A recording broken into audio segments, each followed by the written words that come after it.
say, can you see by the dawn's early light what so proudly we held at the twilight's last gleaming, whose broad stripes and bright stars through the perilous fight o'er the ramparts we watched were so gallantly streaming, and the rocket's red glare, the bombs bursting in air, gave proof through the night that our flag was still there.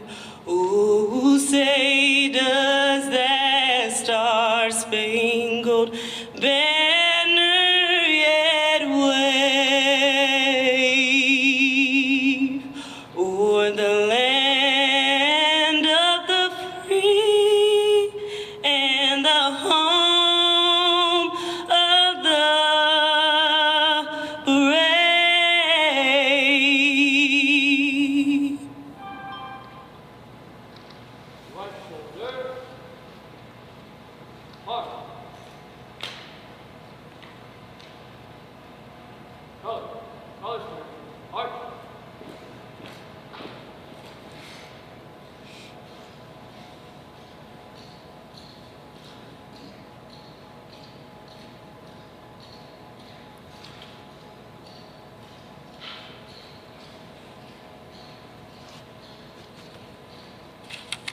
Good morning. I invite you to pray with me.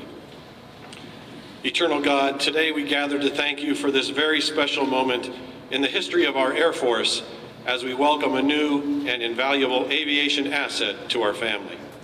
We ask your blessing on the MH-139 and the men and women who will pilot and crew her, that the mission of deterrence that guards peace and freedom that is her purpose will continue with greatest success.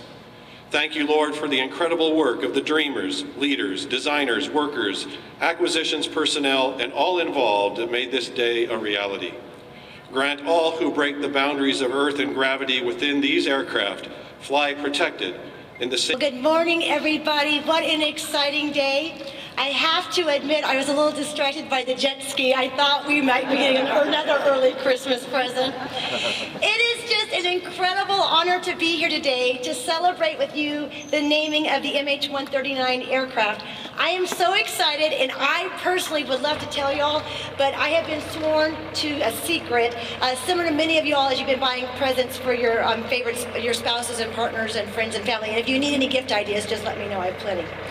First and foremost, my personal thank you to the United States Air Force for entrusting the Boeing Leonardo team with building this most critical asset.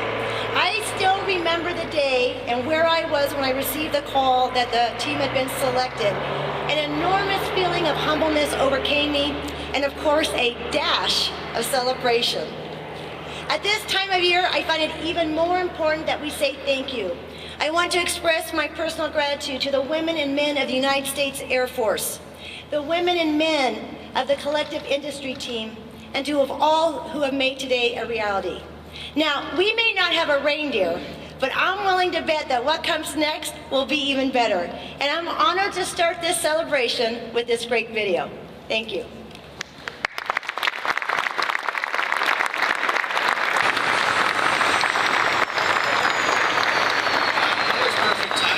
Power now.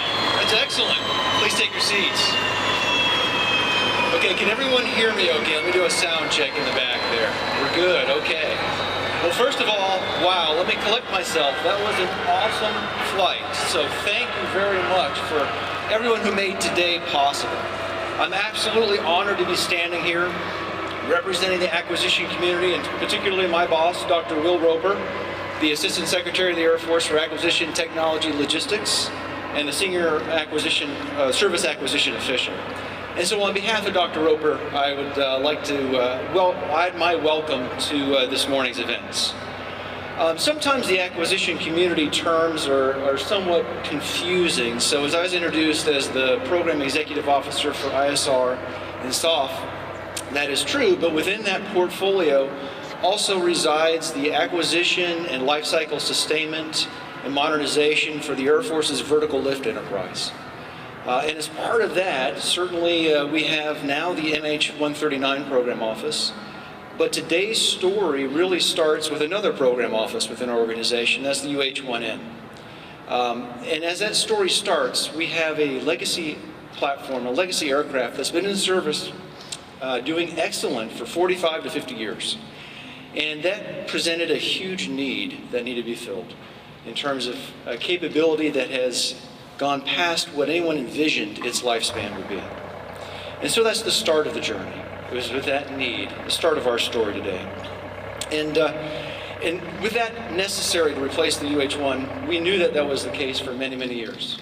But thankfully in 2016, with our support of our principal members in Congress, the 2016 National Defense Authorization Act enabled the start of this as a program of record, as the replacement of the UH-1N. And so with congressional support, the team's top priority then became to field a fully mission-capable aircraft, helicopters to replace the aging UH-1Ns, to execute the ICBM security and support of the National Nuclear Deterrence operations, as well as provide continuity of operations and transport within the national capital region. Not only was that the driving cause, the driving force behind this acquisition, but it was also to encapsulate and learn the lessons that we had in sustaining the UH-1. We knew we had to do things differently. We had to own the technical baseline where feasible. We had to pursue modular open systems architectures. We had to architect for sustainability and adaptability.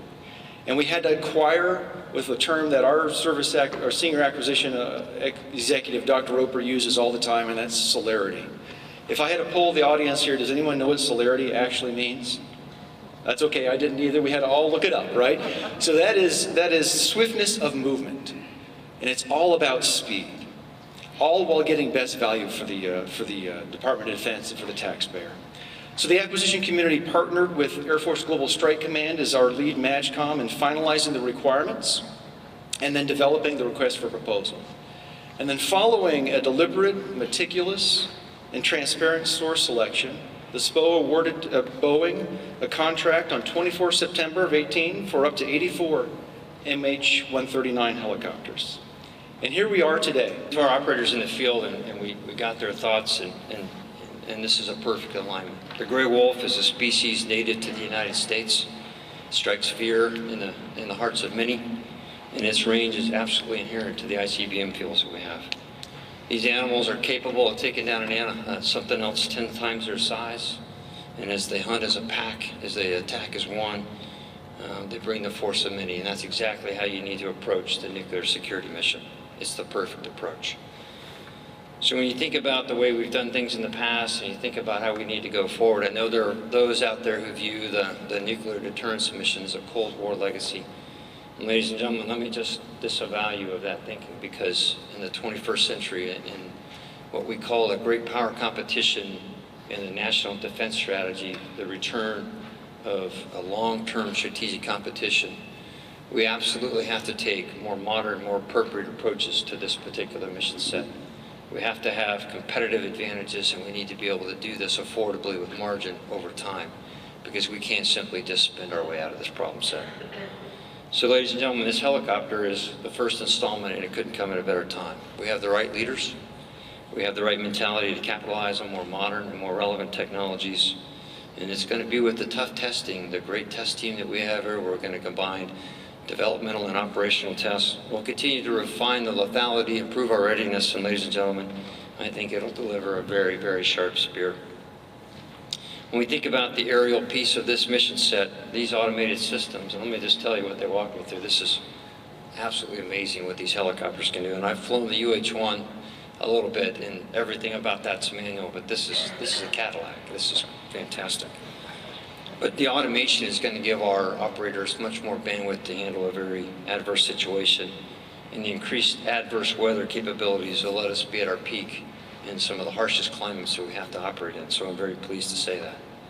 But then you couple that with the next generation of sustainment. So we as a team are deeply embracing the idea of the preventative, predictive maintenance that's at play in industry and delivering such great results with prescribed schedules and certainly with a great supply system. We think we're going to be able to deliver a greater availability at a more affordable price, and I think that's what our country needs most. So this is a fantastic first start, and as a fixed wing guy, I'm going to even use a fixed wing concept here. We have a lot of runway still ahead of us. But what we've done here to combine the developmental and operational test teams is absolutely paramount. We have a lot of work to do as a command to do the transition from old to new and to bring on the facilities and the training pipeline.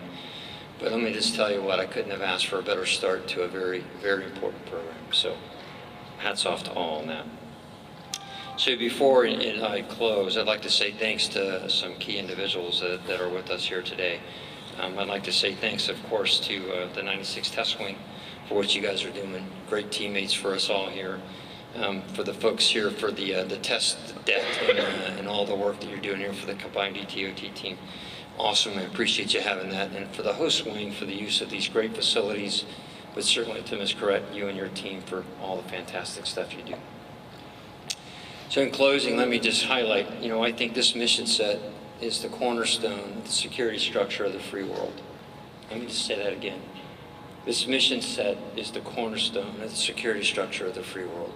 And so what you all are doing here at Duke Field to help us bring on this new capability in the program office, all the great stuff you guys are doing, you're going to make us better.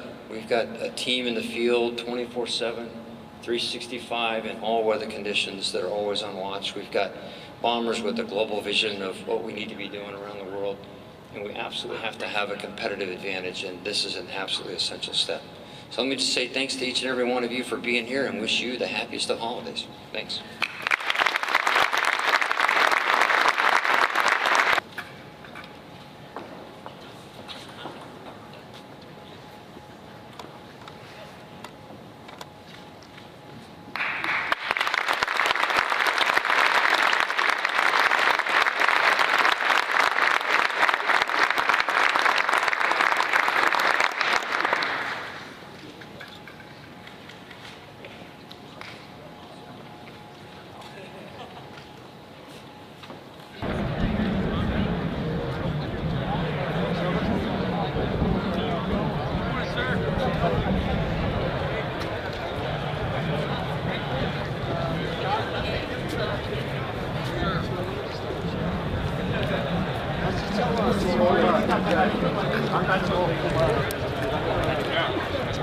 Big idea was maybe something else.